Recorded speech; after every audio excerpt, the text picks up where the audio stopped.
Singapore Education Minister Chan Chun Sing says the nation must watch out for potential external interference when it comes to discussions about how the Israel-Hamas conflict is being taught in schools. He also adds the country cannot underestimate the damage misrepresentation can cause. He notes that these are among lessons learned from the public's response after the ministry added the topic to the Character and Citizenship Education curriculum in schools. Mr. Chan was speaking during the debate on the ministry's annual budget. Jeraldine Yap reports. A single presentation slide taken out of context gave some people the impression that schools in Singapore were telling students the Israel-Hamas conflict only started on 7th October last year.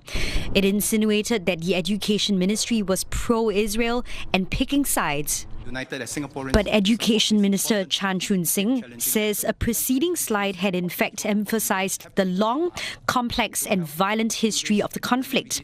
He says this shows how the country cannot underestimate the damage that misrepresentation can cause.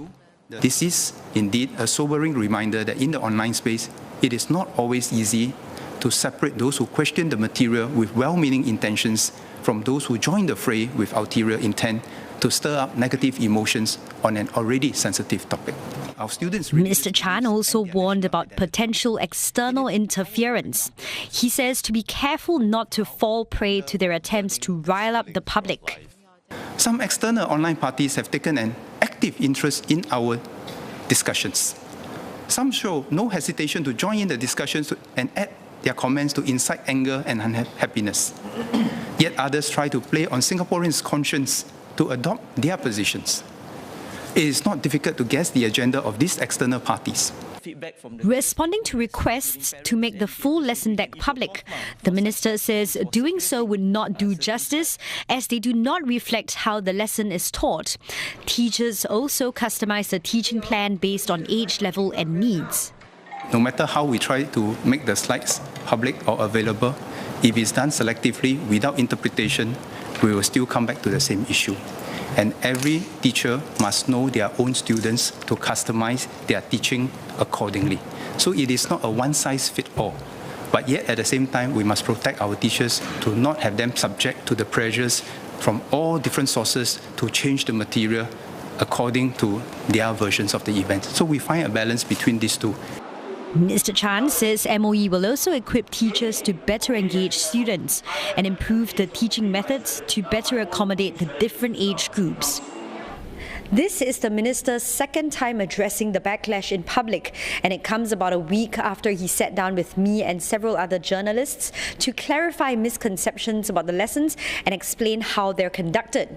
This underscores how seriously the government is taking the reactions and the sensitivities around the issue. But he also warned that rude and abusive comments directed at the educators will not be tolerated. MOE takes this very seriously. While we may disagree on issues, personal attacks and racial slurs against fellow Singaporeans cannot be condoned. We have to be positive role models for our children. MOE will investigate all instances of abuse, harassment, or threats against our educators. They have MOE's full support and the full protection of the law. Mr. Chan commended educators for taking on the responsibility despite the challenges and the vitriol. Members of the opposition concurred. Lessons learned. I think Minister has covered quite a few of these lessons quite extensively, so I render my support to the Ministry's work in trying to ensure that the public conversation is a bit more even-handed and even-keeled. I support the discussion of sensitive national and international student issues in classrooms, and I would like to honour the teachers who took on this challenge to discuss this topic with their students. The minister also stressed that without the luxury of time or a geographical buffer to insulate its citizens, Singaporeans need to be equipped from young with skills and values to navigate an often divisive and confusing world.